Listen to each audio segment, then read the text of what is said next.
నమస్కారం ప్రైమ్ 9 కు స్వాగతం. టీ తాగి 10 రూపాయలు యూపీఐ చేశాం. కిరాణా షాపులో 500 రూపాయలు స్కాన్ చేశాం. రెస్టారెంట్లో బిల్లు కట్టాం. ఇలా రోజులో ఎన్నిసార్లు యూపీఐ చేస్తున్నామో లెక్క ఉండడం లేదు. మన అకౌంట్ నుంచి ఎంత పంపితే అంతే వెళ్తోంది. అదనంగా ఒక్క రూపాయి కూడా కట్ కావడం లేదు. కానీ మనకు ఉచితంగా కనిపిస్తున్న ఈ ఒక్క యూపీఐ ట్రాన్సాక్షన్ ను పూర్తి చేయడానికి తెర వెనుక నిజంగా ఎంత ఖర్చు అవుతుందో తెలుసా? ఒక్క ట్రాన్సాక్షన్ కు సగటున దాదాపు 83 పైసల వరకు వ్యవస్థాపక ఖర్చు వస్తుందనే అంచనాలు ఇప్పుడు ఆసక్తికరంగా మారాయి. మరి ఆ ఖర్చును ఎవరు భరిస్తున్నారు? భవిష్యత్తులో యూపీఐకి ఛార్జీలు వస్తాయా? వస్తే మనం ప్రతి స్కాన్ కు డబ్బులు చెల్లించాల్సి వస్తుందా? పెద్ద వ్యాపారులపై ఎండీఆర్ విధించే అవకాశం ఉందా? ఇప్పుడు పూర్తి వివరాలు చూద్దాం. భారత్లో డిజిటల్ పేమెంట్స్లో యూపీఐ ఒక విప్లవాత్మక మార్పు తీసుకొచ్చింది. చిన్న టీ స్టాల్ నుంచి పెద్ద షాపింగ్ మాల్ వరకు, కూరగాయల దుకాణం నుంచి ఆన్లైన్ షాపింగ్ వరకు క్యూఆర్ కోడ్ స్కాన్ చేస్తే కొన్ని సెకండ్లలో డబ్బులు ట్రాన్స్ఫర్ అవుతున్నాయి. కస్టమర్ కోణంలో చూస్తే ఈ ప్రక్రియ చాలా సింపుల్. యాప్ ఓపెన్ చేయాలి, క్యూఆర్ కోడ్ స్కాన్ చేయాలి, అమౌంట్ ఎంటర్ చేయాలి, యూపీఐ పిన్ కొట్టాలి, అమౌంట్ పూర్తవుతుంది. కానీ ఈ కొన్ని సెకండ్ల ట్రాన్సాక్షన్ వెనుక చాలా పెద్ద డిజిటల్ వ్యవస్థ పనిచేస్తుంది. యూపీఐ యాప్ నిర్వహణ, బ్యాంకుల మధ్య ట్రాన్సాక్షన్ ప్రాసెసింగ్, సాంకేతిక మౌలిక సదుపాయాలు, customer service, cyber security, KYC, cloud storage, మోసాల గుర్తింపు, ఫ్రాడ్ ప్రివెన్షన్, వివాదాల పరిష్కారం, నెట్వర్క్ మానిటరింగ్, ఇలా అనేక స్థాయిల్లో ఖర్చవుతుంది. అంటే మనకు యూపీఐ ఫ్రీగా కనిపిస్తున్నప్పటికీ యూపీఐ వ్యవస్థను నడపడానికి మాత్రం డబ్బు ఖర్చవుతూనే ఉంటుంది. ఇక్కడే ఆసక్తికరమైన లెక్క బయటికి వస్తుంది. నివేదికల్లో పేర్కొన్న అంచనాల ప్రకారం UPI, RuPay debit card digital payment మౌలిక సదుపాయాలను నిర్వహించడానికి వేల కోట్ల రూపాయల వ్యయం అవసరమవుతోంది. డిజిటల్ చెల్లింపులను ప్రోత్సహించేందుకు ప్రభుత్వం కూడా గత కొన్నేళ్లుగా భారీ మొత్తంలో ప్రోత్సాహకాలు అందిస్తోంది. 2021-22 నుంచి 2024-25 మధ్య సుమారు 8,730 కోట్ల మేర సబ్సిడీలు అందినట్లు పార్లమెంటరీ కమిటీ నివేదికలు ఉట్టంకిస్తూ కథనాలు పేర్కొంటున్నాయి. డిజిటల్ పేమెంట్ ఎకోసిస్టమ్ మొత్తం వ్యయాన్ని పరిగణలోకి తీసుకుంటే అది సంవత్సరానికి సుమారు 20,000 కోట్ల స్థాయిలో ఉండొచ్చనే అంచనాలు ఉన్నాయి. ఈ లెక్కల ఆధారంగా చూస్తే ఒక డిజిటల్ ట్రాన్సాక్షన్ ను ప్రాసెస్ చేయడానికి సగటున దాదాపు 83 పైసల వరకు ఖర్చవుతుందని అంచనా. అయితే ఇక్కడ ఒక విషయం చాలా ముఖ్యం. మీరు 100 రూపాయలు యూపీఐ చేస్తే మీ అకౌంట్ నుంచి అదనంగా 83 పైసలు కట్ అవుతున్నాయని దీని అర్థం కాదు. ఇది మొత్తం పేమెంట్ వ్యవస్థ నిర్వహణ వ్యయాన్ని ట్రాన్సాక్షన్ సంఖ్య ఆధారంగా లెక్కించిన సగటు అంచనా మాత్రమే. ఇప్పుడు అసలు చర్చ ఇదే.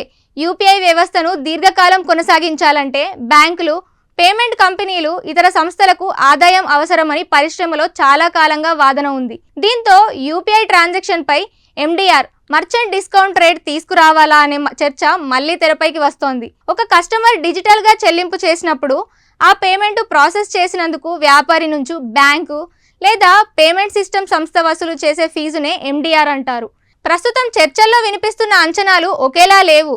కొన్ని అంచనాల ప్రకారం పెద్ద వ్యాపార సంస్థలకు సంబంధించిన యూపీఐ చెల్లింపులపై 0.3% నుంచి 0.6% వరకు ఎండీఆర్ ఉండొచ్చని చెబుతున్నారు. మరికొందరు నిపుణులు మాత్రం ఇది ఇంకా తక్కువగా 0.05% నుంచి 0.07% మధ్య ఉండే అవకాశం ఉందని అంచనా వేస్తున్నారు. ఉదాహరణకు 0.3% ఎండీఆర్ అమలైతే 1000 రూపాయల పేమెంట్ పై 3 రూపాయలు అవుతుంది. 0.6% అయితే అదే 1000 రూపాయల పేమెంట్ పై 6 రూపాయలు అవుతుంది. కానీ ఈ మొత్తం నేరుగా కస్టమర్ నుంచే తీసుకుంటారని భావించకూడదు.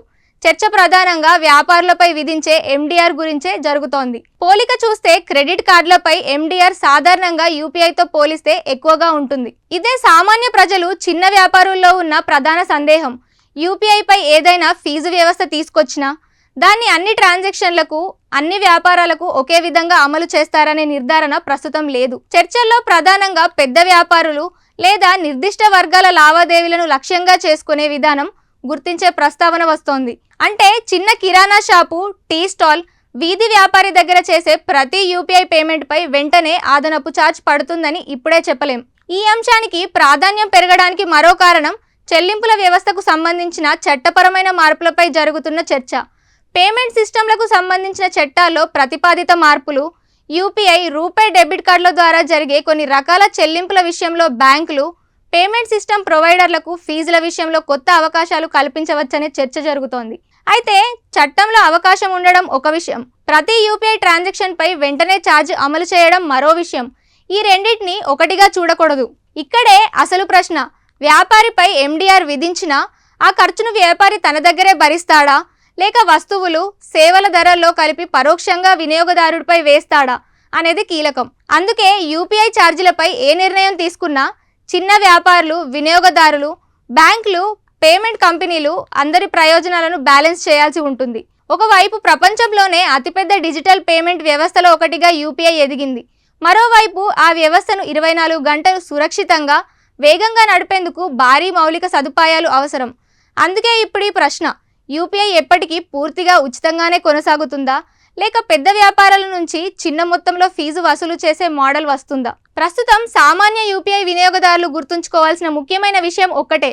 ఒక్క యూపీఐ ట్రాన్సాక్షన్ నిర్వహణకు సగటున 83 పైసల వరకు ఖర్చవుతుందనే అంచనా ఉన్నంత మాత్రాన ఆ 83 పైసలను మీ అకౌంట్ నుంచి వసూలు చేస్తున్నారని కాదు. అలాగే యూపీఐపై ఛార్జీల గురించి చర్చ జరుగుతున్నంత మాత్రాన రేపటి నుంచి ప్రతి యూపీఐ పేమెంట్కు ఛార్జీ పడుతుందని కూడా కాదు.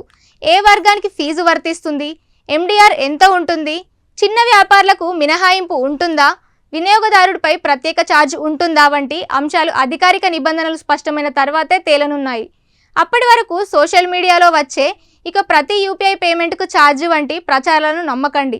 అధికారిక ప్రకటనలను మాత్రమే పరిగణలోకి తీసుకోవడం మంచిది. యూపీఐపై ఛార్జీలు వస్తే మీరు ఉపయోగించే విధానం మారుతుందా, లేక సౌకర్యం కోసం చిన్న ఫీజు చెల్లించడానికి సిద్ధంగా ఉంటారా? మీ అభిప్రాయాన్ని కామెంట్ చేయండి. ఇలాంటి ఉపయోగకరమైన business, technology, personal finance updates కోసం ప్రైమ్9 డిజిటల్ను ఫాలో అవ్వండి. ధన్యవాదాలు.